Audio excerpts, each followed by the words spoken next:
दोस्तों जल्दी से अपने चैनल और गुरु जी को सब्सक्राइब कर लें और इस घंटी पर क्लिक कर दें ताकि आपको पता चल जाए कि अपना इंग्लिश का पीरियड शुरू हो चुका है। हेलो स्टूडेंट्स, कैसे हो आप लोग? और मैं आपका sir Harish Meena, assistant professor at government college Nadbai. So आपका एक और लेक्चर में स्वागत करता हूँ और आज हम ऑफ सोरो पढ़ेंगे। चलो, ऑफ सोरो मिकेल डी मॉन्टेन का एक और ऐसे है। ऑफ फियर तो आपके सिलेबस में मैंने पढ़ा दिया है, आप वो देखना वीडियो। और अब ऑफ सोरो पढ़ेंगे हम। ऑफ सोरो मैं बेसिकली मॉन्टेन का आपको इंट्रोडक्शन नहीं दूंगा क्योंकि मैंने ऑफ सोरो में सॉरी ऑफ फियर में वो आपको दे दिया है। अब वहां देख लेना एक बार, क्योंकि आपको वैसे भी वो पढ़ना पड़ेगा ऑफ फियर। तो वहां पे आप इनका इंट्रोडक्शन के बारे में बेसिक जो इन्फॉर्मेशन है कि किस तरह के राइटर थे क्या थे, वो मैंने ऑफ फियर में समझा दिया है। अभी हम यहाँ डायरेक्टली अपने टेक्स्ट पे आते हैं, ऑफ सोरो के टेक्स्ट पर। तो देखो काफी बड़ा है ऐसे, वैसे तो ये काफी बड़ा का मतलब इस तरह से बड़ा है कि टाइम लग सकता है थोड़ा सा। देखते हैं, अगर एक वीडियो में तो मुश्किल ही हो पाएगा, जितना हो पाएगा मैं करवा दूंगा, फिर पार्ट 2 कर लेंगे हम लोग, और तो क्या होगा। ठीक है, जैसे हमने ऑफ फियर में किया। तो चलो शुरू करते हैं। No man living is more free from this passion than I. तो देखो स्ट्रेट अवे वो चीज बोल रहे हैं कि कोई भी व्यक्ति फ्री नहीं है, मेरे से ज्यादा फ्री नहीं है देन आई। किस बारे में? इस पैशन से। कौन से पैशन से? सॉरो यानी दुख। यानी कोई भी व्यक्ति जो दुनिया में जिंदा है मतलब है, कोई भी व्यक्ति जो दुनिया में जिंदा है वो मेरे से ज्यादा दुख से फ्री नहीं है। यानी जिसको दुख फील नहीं होता, ऐसा और कोई व्यक्ति नहीं है मेरे सिवा दुनिया में। यानी सबसे ज्यादा मतलब मुझे ही, मैं ही वो व्यक्ति हूँ जो दुख से फ्री है, जिसको दुख की कोई परवाह नहीं है, दुख जिसे अफेक्ट नहीं करता हो। ऐसा भाई राइटर स्टेट अवे बोल रहे हैं। ठीक है। Who yet neither like it in my self nor admire it in others. तो देखो राइटर क्या बोल रहे हैं, वो बोल रहे हैं कि मैं उन लोगों में से हूं जो मतलब ना तो इस चीज को पसंद करता है खुद में, nor admire it in others, और ना ही दूसरों में पसंद करता हूँ। यानी सौरो ना तो मुझे खुद के अंदर पसंद है कि मैं सौरो फील करूं, ना ही मुझे ये पसंद है कि दूसरे लोग सौरो फील करें। मतलब मैं सौरो का एक्सिस्टेंस पसंद नहीं करता, सौरो का अस्तित्व भी पसंद नहीं करता, दुख का अस्तित्व भी पसंद नहीं करता। Yet generally the world, as a settled thing, is pleased to grace it with a particular esteem. और फिर भी ये जो संसार है वो आम तौर पे क्या करता है? ये करता है कि भाई ये संसार जिसमें सब कुछ सेटल है, मतलब कह सकते हो मतलब सब सही चल रहा है, स्टिल ये क्या करता है? इस दुख को स्वीकार करता है बड़े खुशी खुशी, और इसको बहुत ज्यादा तवज्जो देता है, पर्टिकुलर एस्टीम, मतलब इसको बड़ा ऊंचा दर्जा देता है। तो राइटर को ये बात पसंद नहीं आ रही है। वो बोल रहा है कि भाई क्यों, मतलब मुझे ये समझ नहीं आ रहा। राइटर बोल रहा है कि ये जो संसार है ना, ये इस पैशन को यानी सौरों को, इसको बड़ा ऊंचा दर्जा देता है। Clothing there with wisdom virtue and conscience, और इसको बड़ी बड़ी चीजों से लपेट के रखता है। जैसे उदाहरण के तौर पे बड़ी ज्ञान की बातें कि विजडम, हाँ कि भाई दुख है, दुख है क्योंकि दुख इसलिए आपने वो किया, ये किया, फलाना ढिकना। वर्च्यू, इसमें बड़ा, इसमें मतलब कहने की बात है कि गुण की बात भी है। क्यों? कि भाई आप आज दुख में है, सीधी सी बात है, ज्ञान की बात है। दुख क्योंकि आपने कोई बुरा कर्म किया, आज दुख में आप धीरे धीरे दुख से मुक्त हो जाएंगे, भविष्य में आपकी जिंदगी में सुख आएंगे। ठीक है। कंसाइंस आपकी आत्मा से रिलेटेड है, जरूर पास्ट में कोई बुरा कर्म किया होगा, उसका दुख मिल रहा है, आप उससे मुक्त हो जाएंगे, आप सब भोग लेंगे, भविष्य में आपको सुख मिलेंगे। मतलब वो दुख को ज्ञान की बातों से, गुण की बातों से, आत्मा से, इन सब से एक तरीके से जोड़ के रखते हैं, बड़ी मतलब इतनी तवज्जो देते हैं। ऐसा राइटर बोल रहे हैं। फूलिश एंड सॉर्डेड गाइज, मतलब एक तरह से बेवकूफ बना के रखा है ये फालतू का, मतलब दुख को इतना ऊंचा तवज्जो दे रखा है, तो ये एकदम बेवकूफी भरी बात है। और ये एकदम मुझे तो घिन आती है, जो जिस तरह से रूप में, जिस रूप में इसको प्रकट किया जाता है दुख को, इस बात को ये पसंद नहीं आ रही राइटर को। ठीक है। No man is more free from this passion than I, for I neither love nor regarded. तो वो बोल रहे हैं कि इसीलिए बोल रहे हैं कि कोई भी व्यक्ति इस दुनिया में मेरे से ज्यादा फ्री नहीं है इस पैशन से। यानी कि सौरव, मैं जितना फ्री हूं ना सौरव से, कि मुझे सौरव फील नहीं होता, उतना और दुनिया में कोई भी नहीं है। क्यों? For I neither love nor regarded, क्योंकि ना तो मैं इस सौरव से प्रेम करता हूं, ना ही मैं इसको कोई भाव देता हूं, मैं इसका ध्यान नहीं देता। I read the world hath undertaken, बल्कि इसके विपरीत देखा जाए तो यद्यपि जो ये पूरा संसार है ना, इसने क्या किया है? As it were upon covenant to grace it with particular favour, वो इसको एक पर्टिकुलर फेवर दिए जा रहा है, मतलब सौरों को मतलब लगातार एक भाव दिए जा रहा है, इसको इसकी तरफ ध्यान दिया जा रहा है। बोले ध्यान देने की जरूरत ही नहीं है, मैं तो देता ही नहीं ध्यान। राइटर बोल रहा है कि मुझे तो परवाह ही नहीं है इसकी, तो इसलिए मैं फ्री हूं। पर ये संसार क्या करता है? ये संसार क्या करता है? ये स्पेशल फेवर देता रहता है इसको, सौरों को। ठीक है। Therewith they adorn as virtue and conscience, और इस तरह से वो एक तरह से इसको सजा के रखते हैं एक तरीके से उम्र के साथ में, एज वर्च्यू के साथ में, कंसेंस। उम्र इसलिए कि भाई बचपन में तो कोई दुख नाम की चीज होती नहीं, ऐसे मानते हैं ना।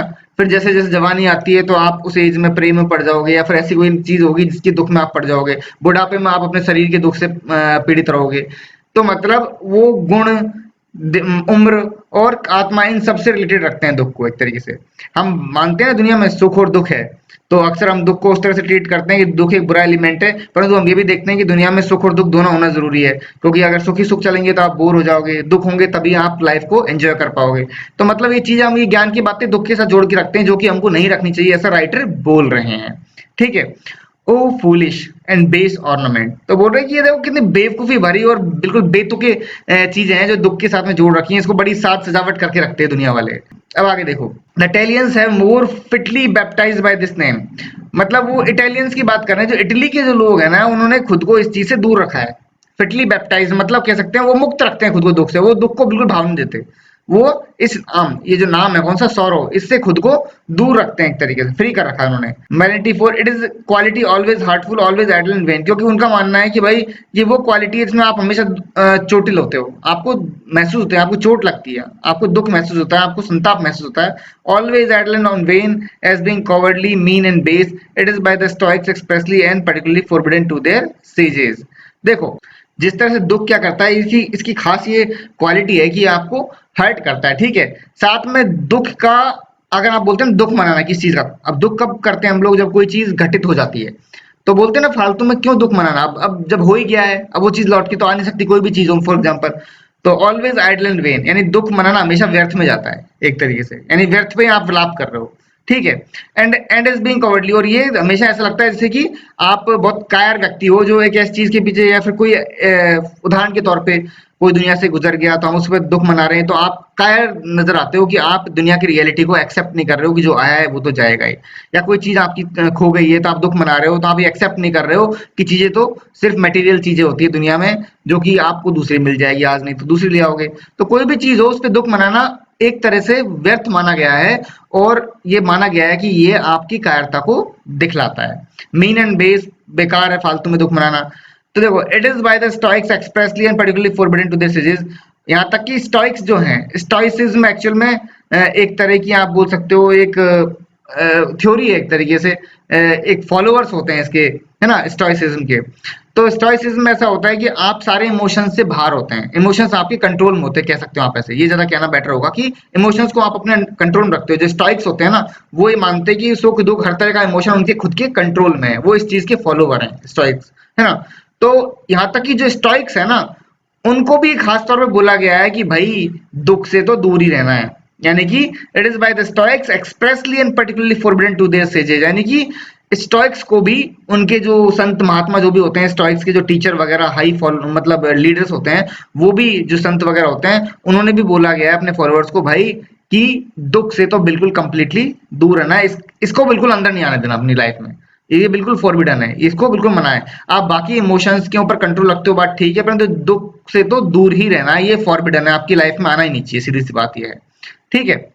अब आगे बढ़ते हैं। But the story says that Psammenitus king of Egypt, अब देखो एक कहानी बता रहा है, उदाहरण दे रहे हैं, राइटर एक उदाहरण दे रहे हैं कि एक राजा था सेमिनिटस, जो कि इजिप्ट का राजा था। ठीक है।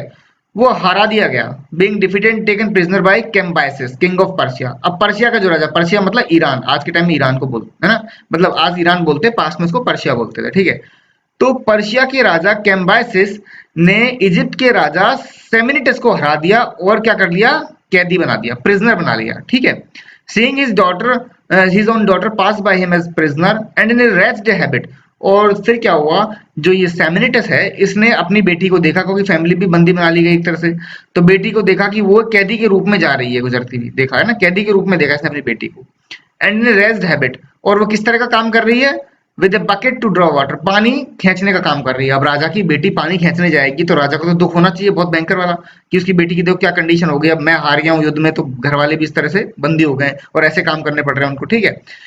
तो उसने अपनी बेटी को देखा पानी लाते हुए, और बंदी के रूप में देखा। ठीक है। Though his friends about him were so concerned as to break out into tears, और उसके जो मित्र थे राजा के, वो तो इतने ज्यादा चिंतित थे कि वो उनके आंसू फूट पड़े देख के, एंड लेमेंटेशन, और विलाप करने लगे कि राजा की बेटी को देखो क्या क्या सहन करना पड़ रहा है। ठीक है। Yet he himself remained unmoved, परंतु राजा जो खुद था ना, वो तो बिल्कुल मचला ही नहीं, उसको जैसे कोई दुखी महसूस नहीं हुआ, बिल्कुल मचला ही नहीं हो, तो ना रोया ना आंसू आए, कुछ नहीं। विदाउट अटरिंग ए वर्ड, एक शब्द तक नहीं बोला उसने। His eyes fixed upon the ground, और वो लगातार ग्राउंड को देखता रहा, ठीक है, जमीन को देखता रहा। And seeing moreover his son immediately after led to execution, और कुछ देर बाद ही बोल सकते हो, उसने अपने बेटे को ले जाते हुए देखा कि उसको फांसी चढ़ाने ले जा रहे हैं, उसको मारने ले जा रहे हैं उसके बेटे को। Still maintain the same countenance, फिर भी राजा उसी के मतलब वही हाव भाव रहे उसके। बेटे को मार दिया गया, उसको कोई फर्क नहीं पड़ा, वो बिल्कुल एज इट इज वैसे ही था।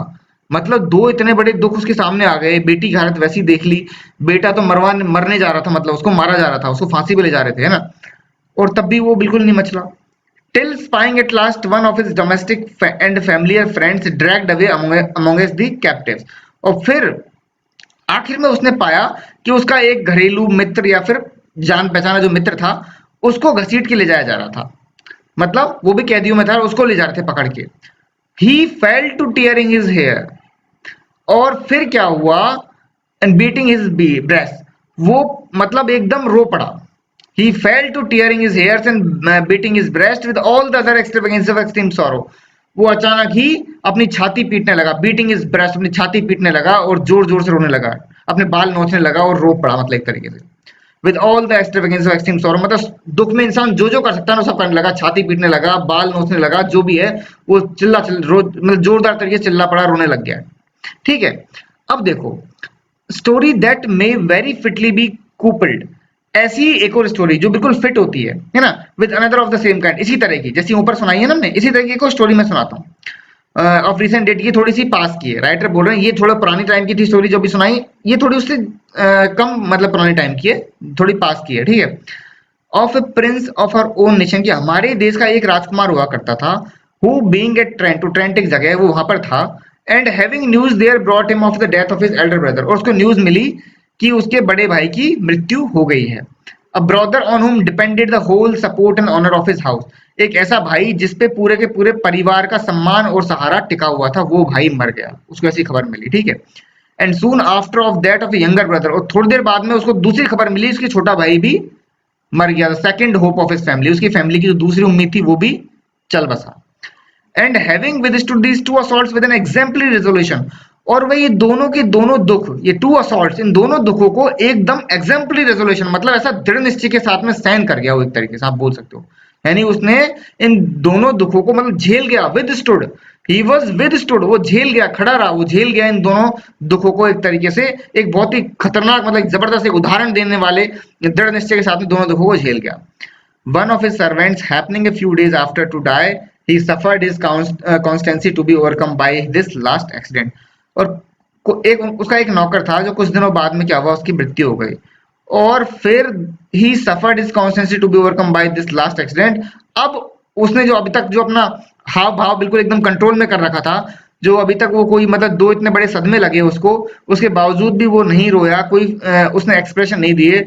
अब वो अपने नौकर को एक तरीके से उसने पाया कि उसका नौकर को एक मतलब वो मृत्यु हो गई, उसकी कहने का मतलब है उसका एक्सीडेंट हो गया, एक तरह से उसकी मृत्यु हो गई है, तो वो ये सहन नहीं कर पाया। And parting with his courage to abandon himself to sorrow and mourning, और उसने अपनी साहस को छोड़ दिया और वो बहुत जबरदस्त तरीके से विलाप करने लगा, मॉर्निंग यानी विलाप करने लगा और दुख मनाने लग गया। अब देखो, इस घटना के बाद में मतलब नौकर की मृत्यु के बाद में फिर क्या हुआ, कुछ लोगों ने देखो दैट इसके बाद में that some things were forward to conclude, कि कुछ ने क्या किया, ये निष्कर्ष निकाला that he was only touched to the quick by this last stroke of fortune, कि जो इसके जिंदगी में जो आखिरी जो ये स्ट्रोक आया था, कहने का मतलब इसके नौकर की मृत्यु की जो घटना थी ना, केवल इसको यही महसूस हुई है, ही वाज ओनली टच्ड, इसको भाइयों की मृत्यु को कोई फर्क ही नहीं पड़ा। मतलब लोगों ने ये निष्कर्ष निकाला कि इसको तो भाइयों की मृत्यु को कोई फर्क नहीं पड़ा, ये तो सिर्फ उसको दुख किस बात का हुआ, अपने नौकर के मरने का सिर्फ। बट इन ट्रूथ, परंतु सच्चाई में, इट सच में हुआ क्या एक्चुअल में, it was that being before brimful of grief the least addition overflowed the bounds of all patience, कि भाई एक्चुअल में हुआ ये कि उसका जो दुखों का जो घड़ा था ना, वो पूरे जब तक उजल नहीं गया, यानी कि घड़ा पूरा भर नहीं गया। देखो उदाहरण के तौर पे ये बड़ा घड़ा घड़ा अपना ना, जैसा भी है, इतना गंदा सा घड़ा बनाया है मैंने ऐसा घड़ा नहीं बनना चाहिए ऐसा, ठीक है। तो पहला दुख भाई का हुआ, मान लो दुख का घड़ा इतना भर गया, ठीक है, सहन कर गया। दूसरे मतलब भाई की मृत्यु हो गई, फिर दुख का घड़ा इतना भर गया ऊपर था। अब तीसरे एक मतलब नौकर की मृत्यु भी हो गई तो घड़ा उजल के बाहर आ गया दुख का। तो जैसे ही घड़ा दुख का भर गया, उसका भी बांध टूट गया और वो फूट फूट के रोने लगा। तो लोगों को क्या लगा कि इसको सिर्फ नौकर की दुख का मृत्यु हुई है, परंतु एक्चुअल में वो दुख से भरा हुआ था अंदर। वो पूरा दुख से भरा हुआ था। उसको दो भाइयों के दुख मतलब वो सहन नहीं कर पाया, वो इतने दुख उसके अंदर भरे हुए थे। बस एक थोड़ी सी चिंगारी और चाहिए थी उन दुखों को बाहर आने के लिए, आप ये बोल सकते हो। तो इसमें ये लिखा है कि दैट वो ब्रिमफुल ऑफ ग्रीफ, वो दुख से पूरा भरा हुआ था, पूरे कनाठे तक, यानी पूरे ऊपर तक भरा हुआ था। And least addition of overflowed the bound of all patience, और थोड़ा बहुत और भी इतना भरा हुआ था कि अगर थोड़ा सा दुख और उसकी जिंदगी में ऐड हो जाएगा तो वो ओवरफ्लो हो जाएगा दुख से। दुख से क्या हो जाएगा? ओवरफ्लो आ जाएगा और उसके सारे जो पेशेंस के बांध टूट जाएंगे, एक तरीके से धैर्य के बांध टूट जाएंगे। Which I think might also be said of the former example, और मुझे लगता है यही चीज सेम रही पिछले उदाहरण में, कि वो जो राजा है उसने पहले अपनी बेटी को देखा, वो दुख से बिल्कुल भरा हुआ था। फिर उसने अपने बेटे की मृत्यु देखी और वो दुख से बिल्कुल फुल हो गया। अब थोड़ा भी दुख और उसको मिलता और वो रोने लग जाता, और उसने फिर अपने एक साथी को मतलब एक तरह से पकड़ते उसको घसीट के ले जा रहे थे, कैदी बनाया था, तो उसको जब देखा तो वो रो पड़ा। तो एक्चुअल में वो सिर्फ साथी की वजह से नहीं रोया था, पहले जो दो दुख थे ना उससे वो दुखों से एकदम भरा हुआ था। तो थोड़ा भी दुख और बाहर मतलब थोड़ा भी दुख और जिंदगी में ऐड होता और वो रो पड़ता, और वो हुआ। ठीक है, इसलिए दोनों उदाहरण में पहले दो दुख दुख में आदमी रोया नहीं, वो सब झेलता रहा, वो दुख से भरता गया, परंतु तीसरा जब दुख नजर आया तो वो रो पड़ा। यानी दुख एकदम उसकी सहन सहन शक्ति से बाहर हो गया, एक तरीके से कंट्रोल से बाहर हो गया कि अब और सहन नहीं होता। समझ गए आप लोग? ठीक है, अब आगे बढ़ते हैं हम लोग। देखो, did not the story proceed to tell us the Cambyses asking Psammenitus. अब देखो वही चीज है कि पुराने जो पहले एग्जांपल है उसमें भी ये चीज हुई होगी। अब उसमें did not the story proceed, उसमें कैम्बाइसिस जो है ना, जो राजा जो हरा देता है सेमिनेटस को, वो सेमिनेटस से एक्चुअली में पूछता भी है कि why not being moved at the calamity of his son and daughter. वो पूछता भी है कि तुम अपने बेटे और बेटी के दुख पर क्यों नहीं मचले, तुम्हें दुख क्यों महसूस नहीं हुआ। He should with so great impatience bear the misfortunes of his friend, और वह अपने दोस्त की मिसफॉर्च्यून, अपने दोस्त के दुर्भाग्य पर इतना इम्पेशंस क्यों हो गया, मतलब वो अधीर क्यों हो गया, जब वो इतने धैर्य तरीके से अपने बेटी और बेटे के दुख को झेल गया तो वो दोस्त के दुख पर या उसके दुर्भाग्य पर इतना अधीर क्यों हो गया। तो इट इज आंसर्ड ही, तो उसने क्या आंसर दिया, because only this last affliction was to be manifested by tears, कि जो आखिरी जो दुख था ना, या आखिरी जो चीज हुई मेरे साथ में, केवल यही टीयर्स में दिखाई जा सकती थी, आंसुओं के रूप में बाहर आ सकती थी। The two first far exceeding all manner of expression, क्योंकि जो पहले दो दुख थे ना वो तो किसी भी तरह के एक्सप्रेशन से बाहर थे। मैं क्या एक्सप्रेशन दिखाता उन पे, मतलब मैं क्या बोलता, वो आंसुओं की भी लायक नहीं थे, मतलब वो इतने ऊपर के दुख थे कि आंसू भी उनको एक्सप्रेस नहीं कर पाते। कहने का मतलब ये है, मेरे मतलब किसी भी एक्सप्रेशन से बाहर थे, वो इतने बड़े दुख थे। सिर्फ यही एक दुख था तीसरा वाला जिसे मैं रो के व्यक्त कर सकता था, ये राजा ने बोला। ठीक है, एंड पर adventure something like this might be working in the fancy of the ancient painter. अब एक और उदाहरण दिया जा रहा है कि कुछ कुछ ऐसा ही एक पुराना प्राचीन एक पेंटर हुआ करता था, उसके साथ भी ऐसा ही हुआ। तो देखो, who having in the sacrifice of Iphigenia to represent the sorrow of the assistants proportionably to the several degrees of interest everyone had in the death of this fair innocent virgin। अब देखो, उसने एक painting बनानी थी उसको, इफिजीनिया एक लड़की है, उसकी मृत्यु हो गई, ठीक है, उसने अपनी बलिदान दे दिया, ठीक है, टू रिप्रेजेंट उसके दुख को दिखाने के लिए, है ना, तो उसने एक पेंटिंग बनाई। अब उसने असिस्टेंट मतलब सभी जो लोग थे बाकी जो उसको देख रहे थे इफिजीनिया को, उनके दुख को कम ज्यादा जैसा भी था, सेवरल डिग्रीज मतलब अलग अलग तरह का दुख कम ज्यादा जो भी था उसको उसी अनुपात में प्रोपोर्शनेटली उसने दिखाया। एवरीवन, हर एक प्रत्येक व्यक्ति में जिसको जितना दुख महसूस होता है उस हिसाब से उसने चेहरे पे उसके हाव भाव पेंट किए, ड्रॉ किया, मतलब है ना। ठीक है, one head in the death of this fair innocent virgin, जो ये बहुत ही पवित्र एक मासूम वर्जिन, ये जो कुंवारी लड़की जिसकी डेथ हो गई थी, जिसने खुद को कुर्बान कर दिया था, उसके दुख को मतलब उसके प्रति जो दुख लोगों ने व्यक्त किया, तो उसने अपनी पेंटिंग में लोगों के दुख को एक तरीके से अलग अलग हाव भाव में दिखाया। ठीक है, and having in the other figures laid out the utmost power of his art.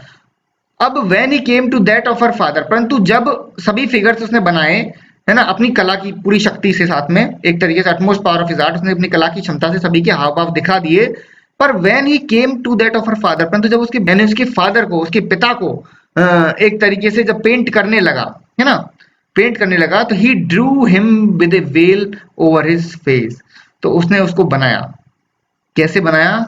With veil over his face, उसके चेहरे पर एक पर्दा लगा दिया एक तरीके से, या तो हाथों से छुपा दिया या एक पर्दा लगा दिया एक तरीके से। उसने दिखाया नहीं उसके फादर के हाव भाव को कि भाई एक्चुअल में हुआ क्या, यानी उसको कैसा महसूस हुआ। ये चीज ने फादर के चेहरे पे एक्सप्रेशन नहीं ड्रॉ किए, meaning thereby that no kind of countenance was capable of expressing such a degree of sorrow. इसका अर्थ यही था कि किसी भी प्रकार का, नो काइंड ऑफ काउंटेनेंस, किसी प्रकार के एक्सप्रेशन इस योग्य ही नहीं है, capable of expressing such degree of sorrow, इतने बड़े दुख को दिखाने के लिए किसी भी तरह के एक्सप्रेशन कोई योग्य नहीं है। यानी चेहरे पे वो एक्सप्रेशन कैसे दिखाऊं जिससे इतना बड़ा दुख व्यक्त हो सके इंसान का।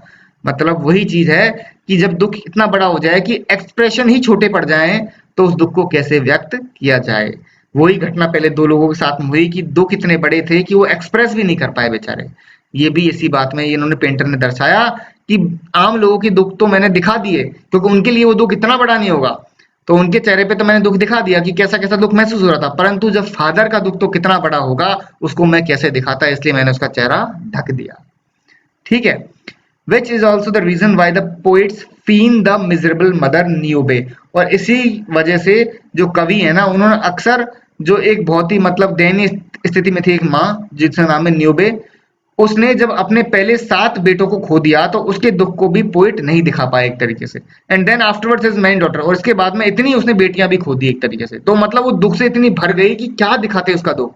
मतलब उसको दिखाने के लिए दुख कौन सा एक्सप्रेशन यूज करते, पोएट कौन सी भाषा इस्तेमाल करते उसको दुख को दिखाने के लिए, कोई वर्ड की कमी रह जाती, एक्सप्रेशन की कमी रह जाती, कैसे बताते उसका दुख कितना बड़ा था। ठीक है, to have been at last transform into a rock, और आखिरकार वो औरत इतना दुख में मतलब पीड़ित हो गई कि वो एक चट्टान के समान हो गई, मतलब वो इमोशनलेस रह गई एक तरीके से। वो चट्टान के समान, एक पत्थर जैसे एक जगह बिल्कुल पड़ा रहता है, उसमें कोई हाव भाव नहीं होते, उस तरह से औरत बिल्कुल चट्टान के समान स्थिर रह गई। उसने इतने बड़े दुख देख लिए, 7 बेटे और 7 मतलब बेटियों की मृत्यु को देख लिया उसने एक तरीके से। ठीक है, अब आगे हम आगे बढ़ते हैं। तो देखो एक कोट है, ये सब लैटिन कोट इस्तेमाल कर रखे हैं इन्होंने। पेट्रीफाइड विद हर मिसफॉर्च्यून्स, ओविडिया, ओविडिया, इन्होंने बीच में जो कोट इस्तेमाल किए ना जगह जगह, जैसे मैंने पहले भी जब ऑफ फियर समझाया था, स्टार्टिंग में इंट्रोडक्शन बताया था कि जो ये मोन्टेन है, ये अक्सर में एक्चुअल में क्या करते हैं, लैटिन कोट्स इस्तेमाल करते हैं अपने ऐसे बीचेस में, तो ऐसे इसमें भी यूज हो रहे हैं। ठीक है, तो ठीक है स्टूडेंट्स, आज हम लोग यहीं तक करेंगे। ठीक है, यहीं तक करेंगे अपन, इसके आगे से कल पढ़ाऊंगा और साथ में बताऊंगा कि इसमें से क्या क्या क्वेश्चन बन सकते हैं आपके लिए। ठीक है, तो कल इसको कंप्लीट करेंगे फिर, मतलब कल मतलब नेक्स्ट लेक्चर में। अभी मैं यहीं तक पढ़ाऊंगा इसको। ठीक है, तो आप ये वीडियोस दूसरे बच्चों के साथ शेयर करें ताकि उनको बेनिफिट मिल सके। ठीक है, चैनल को सब्सक्राइब, वीडियो को लाइक शेयर जरूर करना। मैं मिलूंगा नेक्स्ट लेक्चर में, टिल देन गुड बाय।